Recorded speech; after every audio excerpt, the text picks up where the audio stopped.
नमस्कार दोस्तों, पीसेस क्रांति यूट्यूब चैनल पर आप सभी का स्वागत है। तो करंट अफेयर के साथ हाजिर हुए हैं क्रॉनिकल मैगजीन। हमारा सोर्स क्या है करंट अफेयर पढ़ने का? Chronicle magazine. Monthly magazine follow की जा रही है, सितंबर महीने की है। इसमें 27 जुलाई तक का करंट अफेयर कवर किया गया, 26 जून से 27 जुलाई तक का। तो चलिए शुरू करते हैं आज का अपना पहला टॉपिक। भारत यूके व्यापक आर्थिक व्यापार समझौता।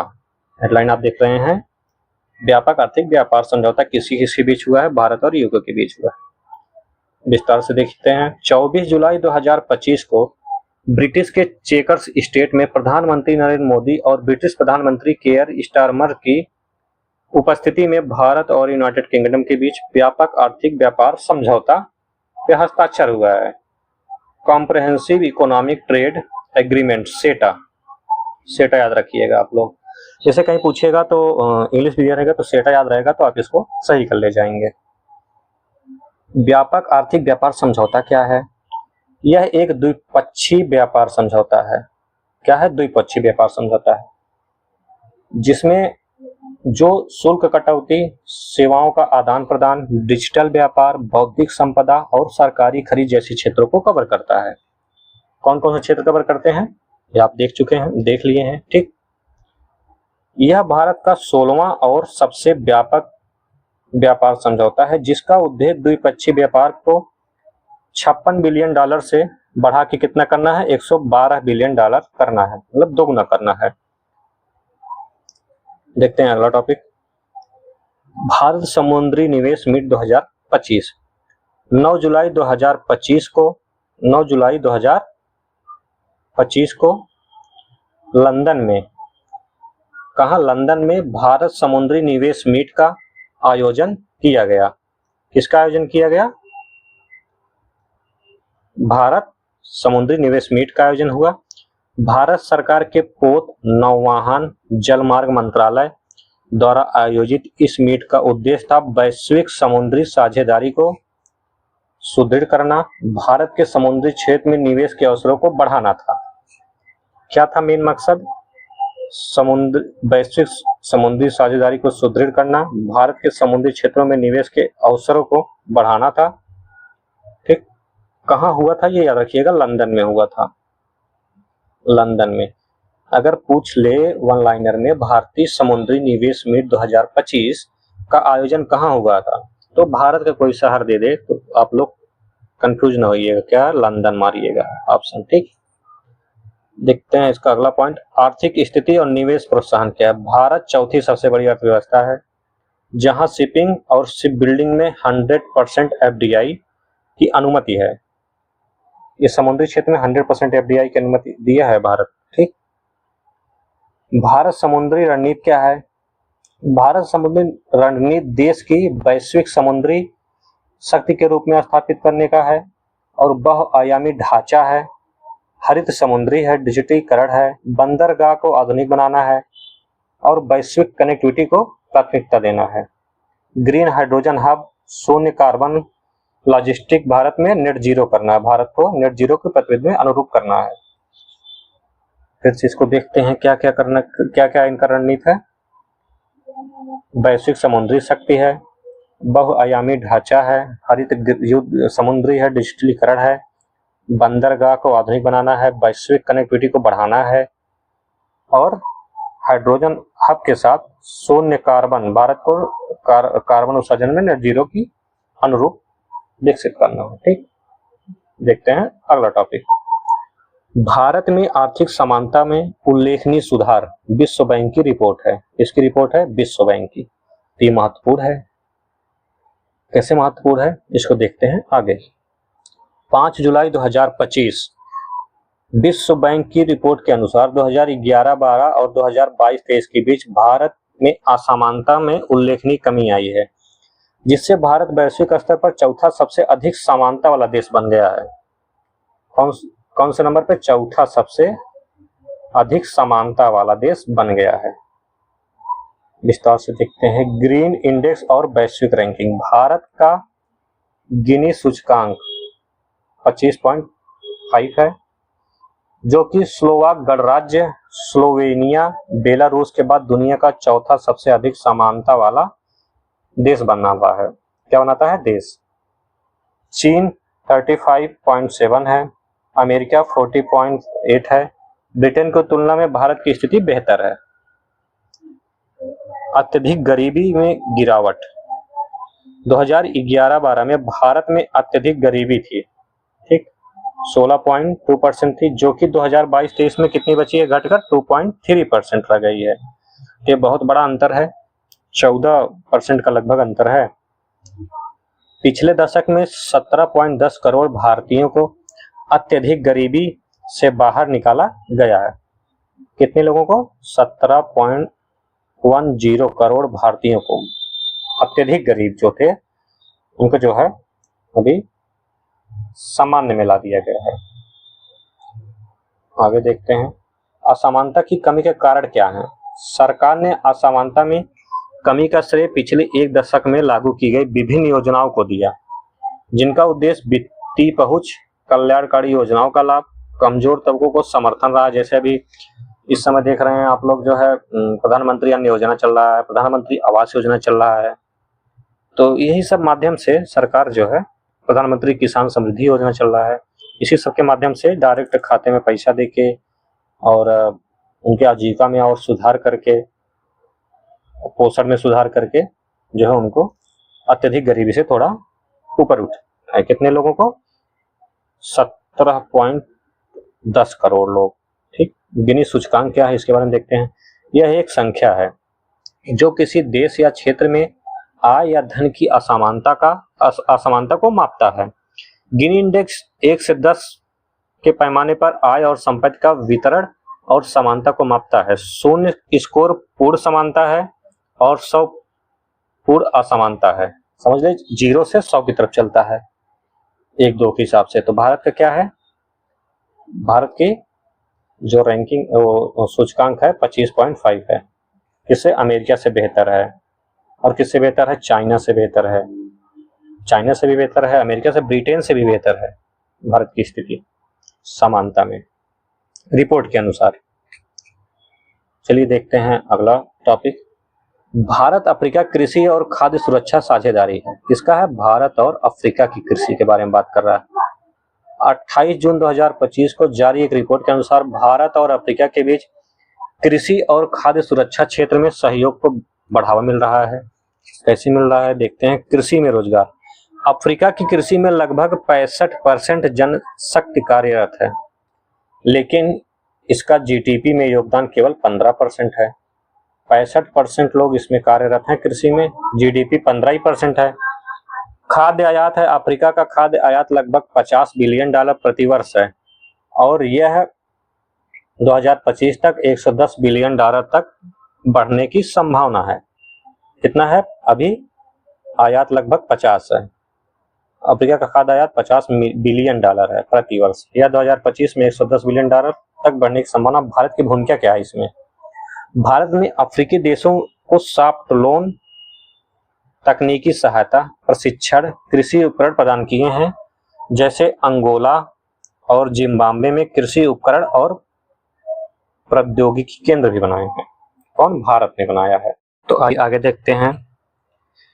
अगले में महिला सशक्तिकरण। महिला सशक्तिकरण पर भी ध्यान दिया गया है। भारत की सेवा जैसी एनजीओ ग्रामीण महिलाओं में सशक्तिकरण एवं कृषि विकास में सहयोग कर रहा है। भारत सेवा, जो भारत की सेवा योजना है, ये क्या है? ठीक, इसको देख, इसका फुल फॉर्म है, पहले फुल फॉर्म देख लीजिए। सेल्फ एम्प्लॉयड वुमेन एसोसिएशन है। इसका जो है, जब इसका गठन हुआ था सेवा का, इसका हिंदी में आप नाम देख लेंगे स्वनियोजित महिला संघ, इसको कह सकते हैं सीधा सीधा आप। ठीक, यह स्वनियोजित महिलाओं के लिए ट्रेड यूनियन और आंदोलन है, जिसकी स्थापना 1972 में कब की गई थी? 1972 में इला भट्ट द्वारा किया गया था।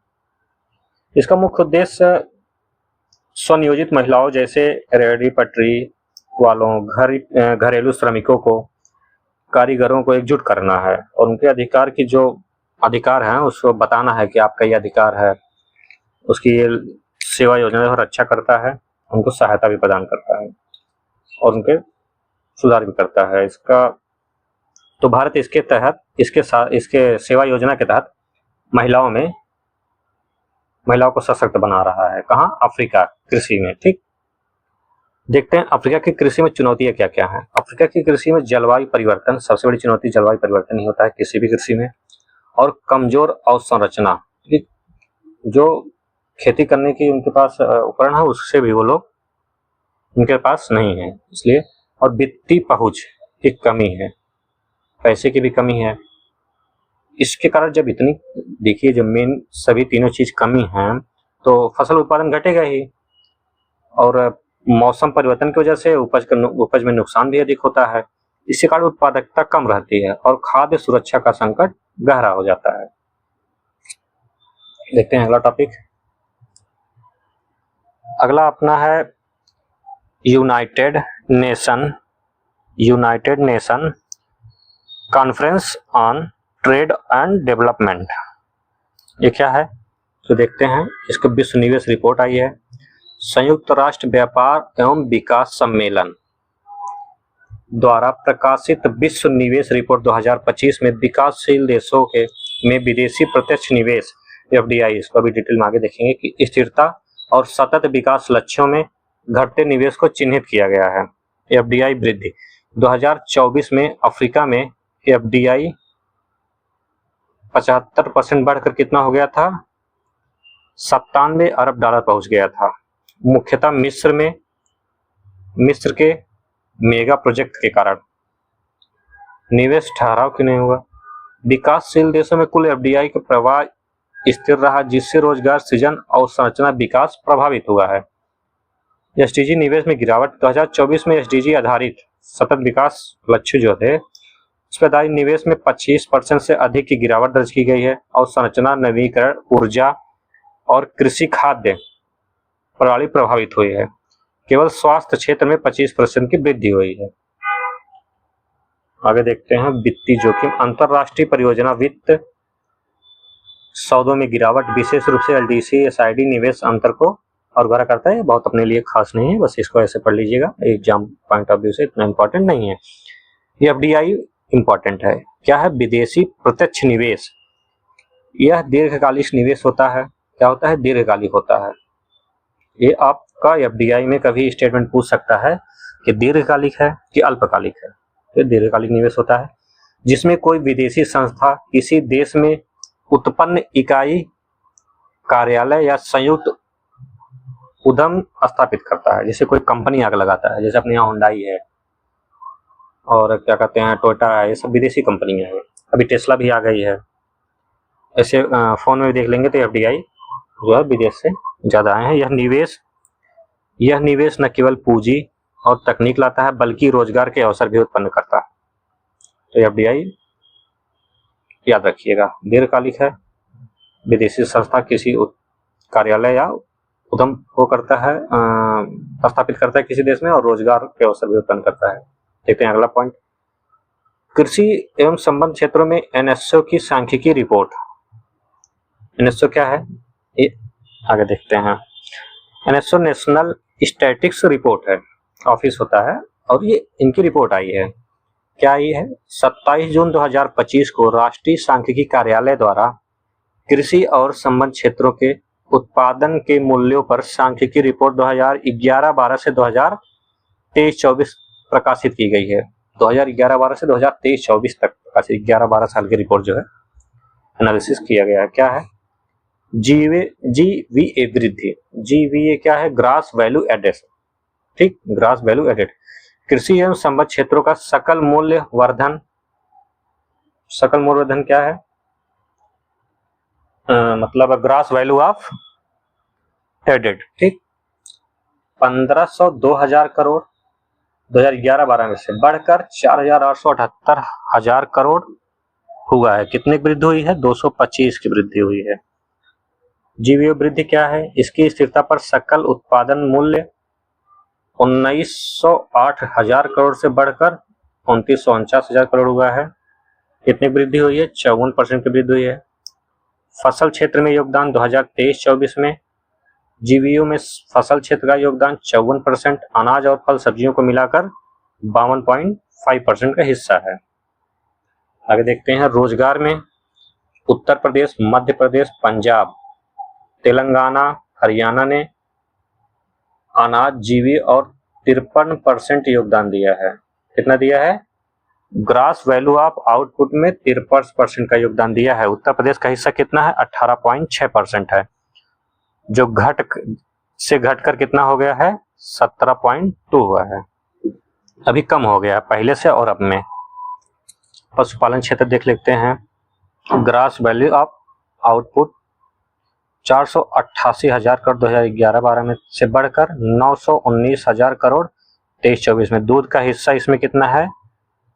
67.2% से घटकर कितना हो गया है? 65.9 हो गया है। मांस समूह 19 से बढ़कर कितना हो गया? 24।